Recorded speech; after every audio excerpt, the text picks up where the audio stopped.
La relation entre Jésus et Dieu a été un sujet complexe et débattu dans la théologie chrétienne. Selon la doctrine de la Trinité, Jésus est considéré comme une personne de la divinité coexistant avec Dieu le Père et le Saint-Esprit. Les évangiles présentent Jésus comme le Fils de Dieu incarné pour accomplir la volonté divine. Cependant, les interprétations de cette relation varient parmi les différentes branches du christianisme, telles que le catholicisme, le protestantisme et l'orthodoxie. Certains insistent sur l'unité essentielle de Dieu en trois personnes, tandis que d'autres soulignent les distinctions entre le Père et le Fils. Les débats théologiques historiques, comme le Concile de Nicée, ont contribué à la formulation de dogmes pour clarifier cette relation mystérieuse.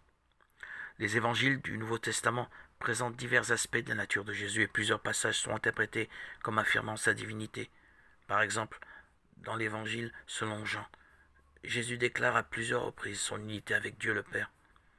Un passage notable est Jean 10:30, où Jésus dit « Moi et le Père, nous sommes un ».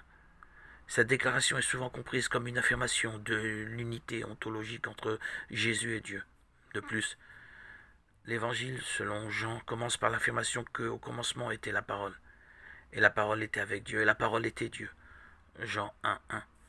La parole est généralement interprétée comme se référant à Jésus, suggérant aussi son existence divine dès le début. D'autres passages dans les évangiles présentent des actions et des enseignements de Jésus qui sont interprétés comme des manifestations de sa divinité, comme ses miracles, son autorité sur les démons et ses déclarations solennelles sur sa mission divine.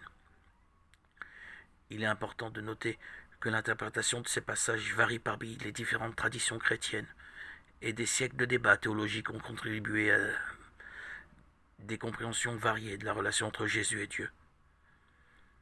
La question de savoir si les miracles de Jésus prouvent qu'il est Dieu est un sujet théologique complexe et débattu.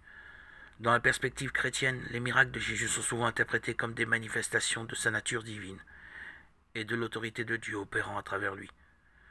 Cependant, différentes traditions chrétiennes ont des interprétations variées. Certains estiment que les miracles attestent de la divinité de Jésus, soulignant qu'ils vont au-delà des capacités humaines et démontrent sa puissance sur la nature et la maladie. D'autres considèrent que les miracles ne sont qu'un aspect de la mission de Jésus et qu'ils doivent être compris dans le contexte global de son enseignement, de sa mort et de sa résurrection. En résumé, bien que les miracles de Jésus soient souvent cités comme des éléments de preuve de sa divinité dans la foi chrétienne, l'interprétation de ces événements peut varier en fonction des perspectives théologiques.